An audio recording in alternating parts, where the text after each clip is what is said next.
यस घटनाका पात्रहरू सबै काल्पनिक हुन्। कसैको वास्तविक जीवनमा मेल खाएमा संयोग मात्र हुनेछ।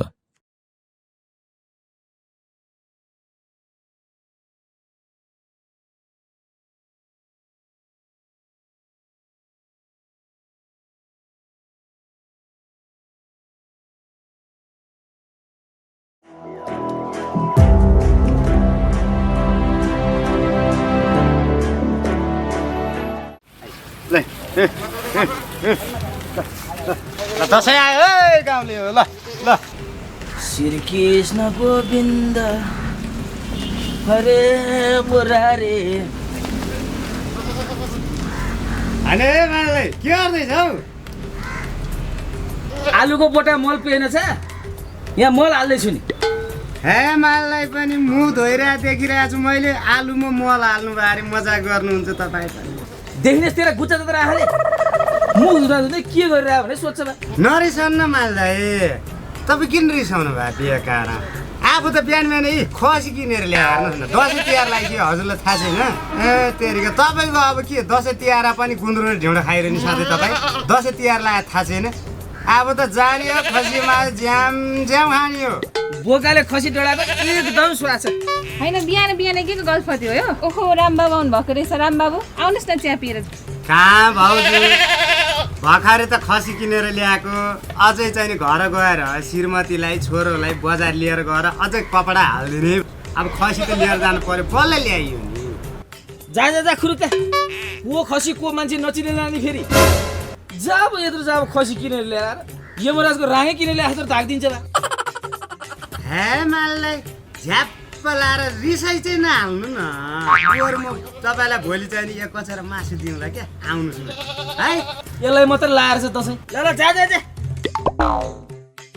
यस्तो जाब चाहिँ ढिँडो र गुन्द्रुक खाने घर यो खसीको मासुको स्वाद के छ?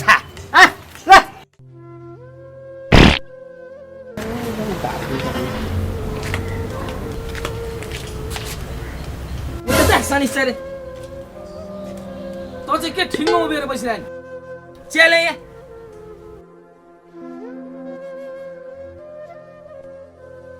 अब अरूसित रिसाएर के गर्नु छ र? आफ्नो त भाग्य खोटो परेछ बरै। ए बुढा सुन न, बरु यसपालि दसैँमा माइत टिका लाउन जानु छ। मलाई रातो साडी अनि छड्के तिलरी किनिदिउ न ल। बाबा रामे काकाले पनि आफ्नो छोरालाई लुगा किनिदिनु भएछ, मलाई कहिले किनिदिनु बा? बाबा सर्ट प्यान्ट। मलाई नि रातो साडी र छड्के तिलरी किनिदिनु पर्छ है। चाहिएछ सर्ट र प्यान्ट। यहाँ आफ्नो टाउको खाइसक्यो। तँलाई चाहिँ के अरे तँलाई चाहिँ के अरे तिलरी रे हेर तँलाई तिलरी होइन यहाँ यहाँ जनै लगा जनै साडी चाहियो अरे तँलाई त हेर म जस्ता पाताको साडी सिलाइदिन्छु जस्ता पाताको कहिले पनि नखिने। यी दुई आमा छोरा मिलेर मेरो टाउकै खाइसक्यो। यो गरिबलाई त दसैँ आउनु भनेको दसैँ रहेछ।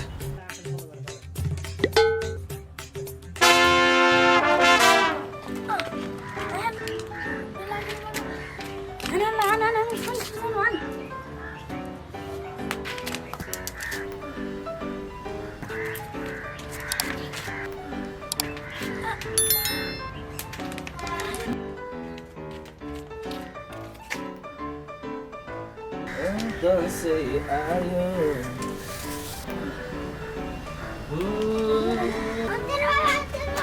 किन भागायो मदेखि जहिले तर्सिन्छ बा। यहाँ नि यहाँ तँलाई ल भाउ जा गर भित्र गएर लुगा फेरि आइज। ल बुढी ल्याइदिएको छु तँलाई नि। अब आहा बिहानै भनेको बुढाले त बेलुकै ल्याइदिएछन्। कति जाति बुढा मेरो।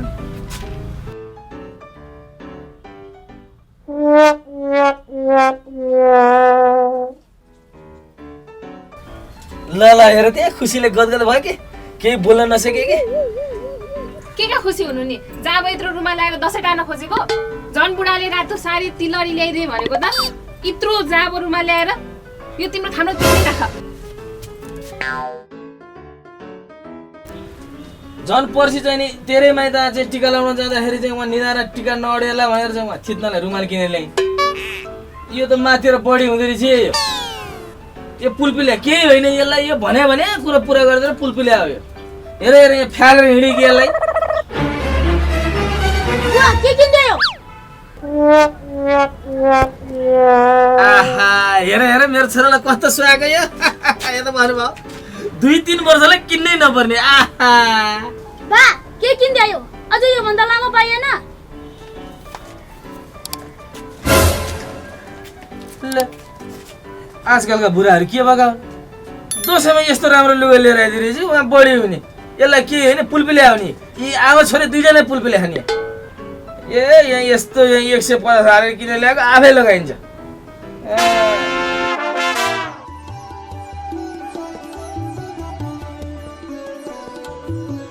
के हो हजुर अझसम्म रेडी भइसकेको छैन उता बुवा हजुर कुट राखिसक्यो होला छिटो रेडी भइसु न पर्खन एकछिन म एउटा मेल पठाउँदैछु अलमोस्ट रेडी भइसक्यो अझसम्म काम गरेर राखिसकेको छ छिटो रेडी भइसक्यो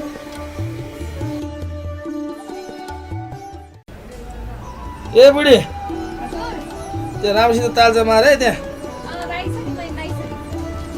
चोरी पो होला हुन त गरेको गरे कसले चोर्ने के गर्ने छ्या बुवा यस्तो लुगा लगाएर को जान्छ मामा त्यही त यस्तो लुगा लगाएर को जान्छ लाजै मर्दो उहाँ तेरो बाउले उहाँ टिका लाएर दिन्छन् उहाँ दसैँमा टिका लाएर पैसा दिन्छन् अनि त्यहाँ गएर बजारमा गएर किनेर लाउँला हुन्छ त पनि बढी नगर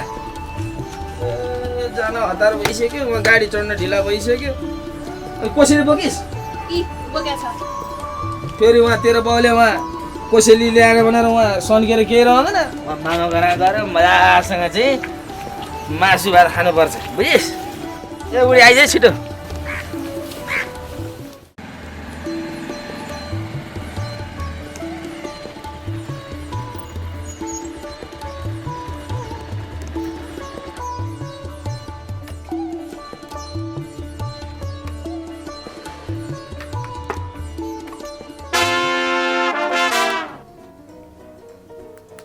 कति सुन्नु समाचार रिमोट पनि अहिले चल्दैन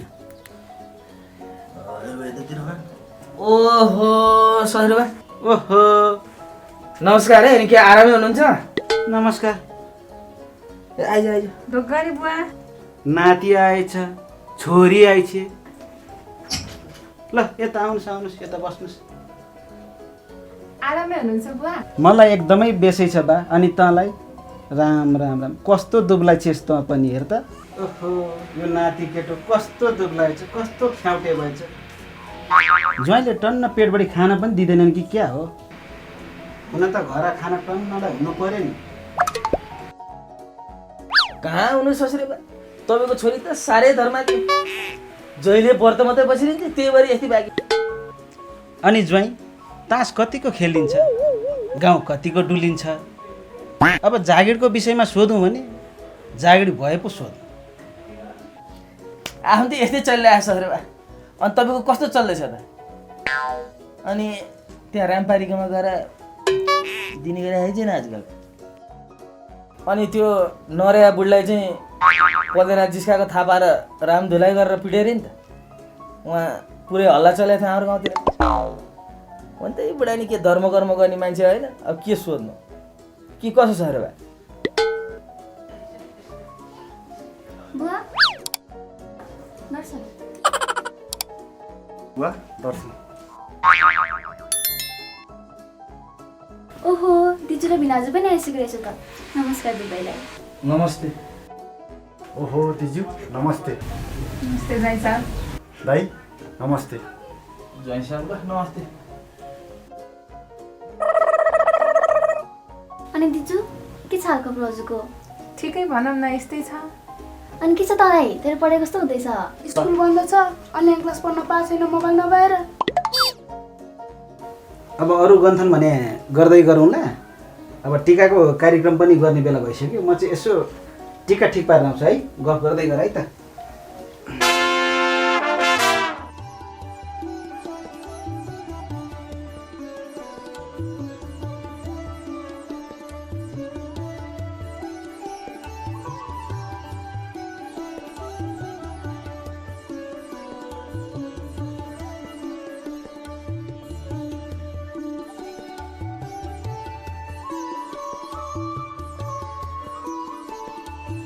आफूभन्दा ठुलो नि कोही छैन अब आफै हो ल मङ्गलम भगवती वासुदेवताय राम्रो गर्नु रक्षा गर्नु। अर्को एउटा पड्के ज्वाइँले चाहिँ अलि राम्रो लाइन लगाइदिन पाएँ ठुला हुन्थ्यो कि। सधैँ खुसी देख्न पाउन्, साथी भाइ इष्ट मित्र सन्तानहरू सबै खुसी हुन् मसँग। अब के गर्नु, बुढो एक्लै घरमा आफू पर्यो। अब दुर्गालाई नवदुर्गालाई साँची राखेर ल यसपालि गीत दसैँ सुरु गर्नु पऱ्यो। ल ल आशीर्वाद पनि आफैले दिनु पऱ्यो। ल नानीहरू छोरीहरू ज्वाइँहरू टिका लाउन आउनुहोस् त। अब सायद भइसक्यो। दाइ हजुर तपाईँ बस्नुहोस् न, हामीभन्दा ठुलो त तपाईँहरू हो। होइन सानो ज्वाइँ नै बसे भइहाल्यो नि, सुकिलो मुकिलो हुन्छ। ल बसिहाल्नुहोस् त सानो ज्वाइँ पहिला।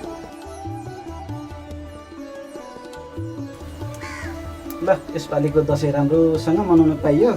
ज्वाइँको धेरै उत्तर प्रगतिको कामना होस्, ज्वाइँको अझै प्रगति हुँदै जाओस्, जग्गाहरू जोड्दै गर्नु। 77 जिल्लामा जग्गा जोडियो भनेर सुन्न पाऊँ यी बुढाले। ओम मङ्गलम मङ्गलम, ज्वाइँ नै देउता जस्तो छन्, मैले के गरौँ। ओम नमः शिवाय, अझै पैसा कमाए। ल अब छोरीको पालो। अब छोरीलाई के आशीर्वाद दिनु यति राम्रो। छोरी आफ्नो धपक्कै बोलेकी छे, यसरी नै चम्किँदै जानु। अब कुलमान घिसिङ भन्दा नि चम्किएर जानु। अहिले अब लकेट यति लाएको छ, अर्कोचोटि आउँदाखेरि कुकुर बान्ने साङ्लो जत्रो लाएर मोटो लाएर आउनु। अब मेरो यही आशीर्वाद हो बा तिमीलाई। ल ल ज्वाइँ छ नारायण। ल छोरी अब यसपालि धेरै त केही सकिएन, एउटा सर्ट र प्यान्ट ल्याइदिएको छु है बुवा हजुरलाई। यो किन दुःख गरे नि नानी? यो त के हेर्नु भयो, यो त सानो हो। ल आऊ तिमीहरू पनि, ज्वाइँ साहब बस्नुहोस्। ए आऊ न तिमीहरू पनि, के ट्वाल्ल परेर हेरिरहेको?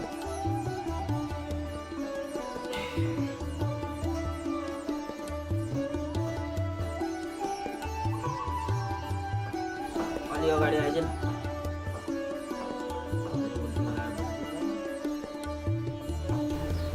ओम मङ्गलम भवन्तु, काम छैन गाउँ लखर लखर डुलन्तु।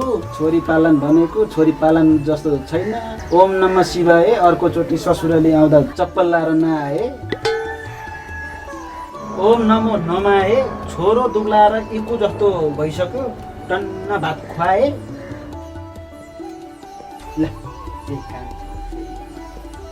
ल यसैको लागि त आउनु भयो नि। ल नानी यता टाउकोले के गर्छस्? अब ऊ बेलामा त्यत्रा जमिनदारका छोराहरू धन धना दिए भएका मान्छे माग्न आएको थिए। यस्तोसँग पहिलो हिँडिस्। अब अहिले यही थोत्रो लुगा ला, बस नाखुम्चिया दुःख मान। बहिनी चाहिँ कत्री कत्री भइसक्यो, तँलाई चाहिँ ल ल तपाईँ ल बा निधार यता ल्याउ त। के गर्छौ त बा, दुःख पायौ तिमीले पनि। बाउमाले गर्दाखेरि तेरो भाग्य नि कस्तो भएछ खपर।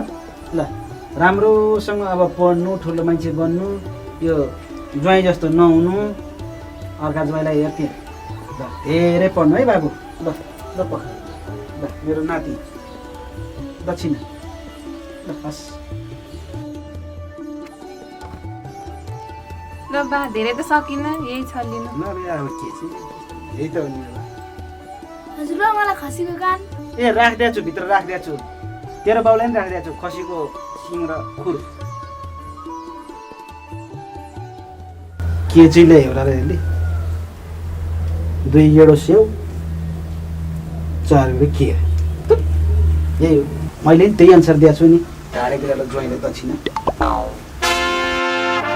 कति दिएछन् त बुढाले?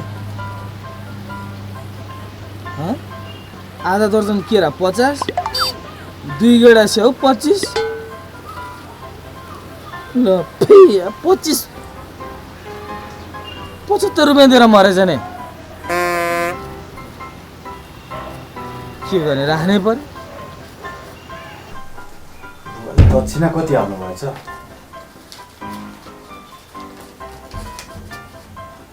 हजुर हाल्नु भएछ त। बिहे गर्छु भन्दा ससुरा परे धोधारे होइन दाइ एक्लै के फतफत राखा बिहान गीत गाएर होइन दाइ काम के गर्नुहुन्छ नि आजकल के काम गर्नु पर्यो मैले त्यतिकै खाना पुगिरहेको छँदैछ यसो गर्नुहोस् मेरो हाइड्रोतिर लगाइन्छ सियरतिर लगाइन्छ तपाईँलाई काम लाइन्छु सम्पर्क गर्न होला उनीलाई लाउनुहोस् यो भिजिटिङ कार्ड मेरो भयो भयो फिल्म के हो यो होइन आफ्नै मान्छेलाई नगरी कसलाई गर्ने हेरौँला कतिको नाप्दो रहेछ हेरौँला आफ्नो मान्छेलाई म गरिहाल्छु नि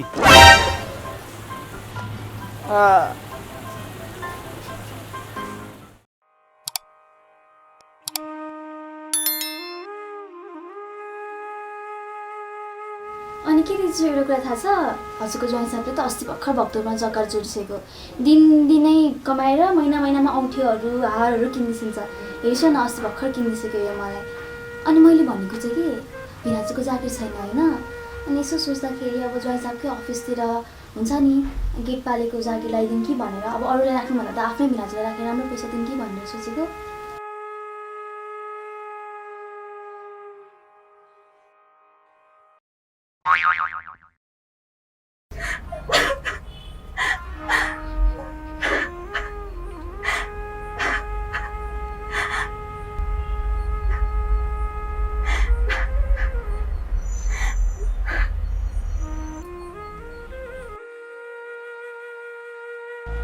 बा यसपालिको दसैँमा मासु खान नि पाइएन हजुरबाले खसीको काम दिन्छु भन्नुहुन्थ्यो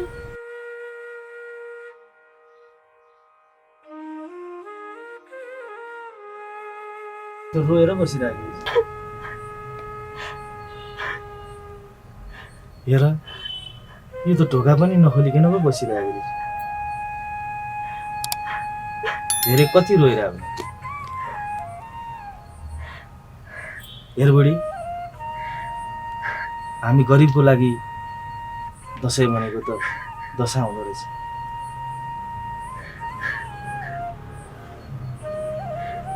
न यो बुढोलाई एक जोर राम्रो लुगा किनिदिन सक्यो न तँलाई फरिया नै हालिदिन सक्यो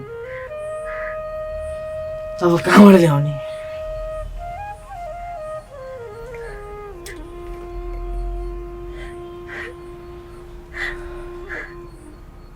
दुनियाँको घरमा खसीको मासुको पकवानहरू पाकिरह होला हाम्रो घरमा चुलो पनि बोलेको छ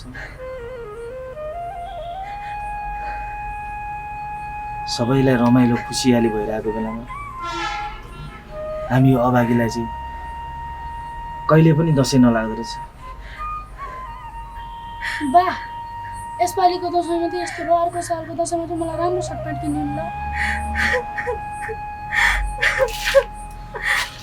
छोरा त म जस्तो चाहिँ कहिले नभनेछ है धनीको कोखमा बास लिनु हामीहरू जस्तो गरिबको कोखमा पास लिएस् न तँलाई राम्रो लुगा किनिदिन सक्यो न राम्रो खान दिन सक्यो कस्तो अभागी कर्म हाम्रो एउटा भएको छोरालाई पनि यसरी चित्त दुखाएर राख्नु परेको छ बाबु त म जस्तो चाहिँ कहिले पनि नभनेछ है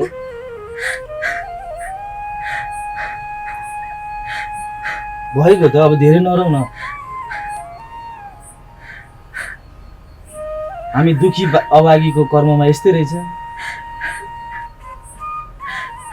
यो जुनीमा त गरिब भएर जन्मियो अर्को जुनीमा चाहिँ धनी भएर जन्मिनुपर्छ है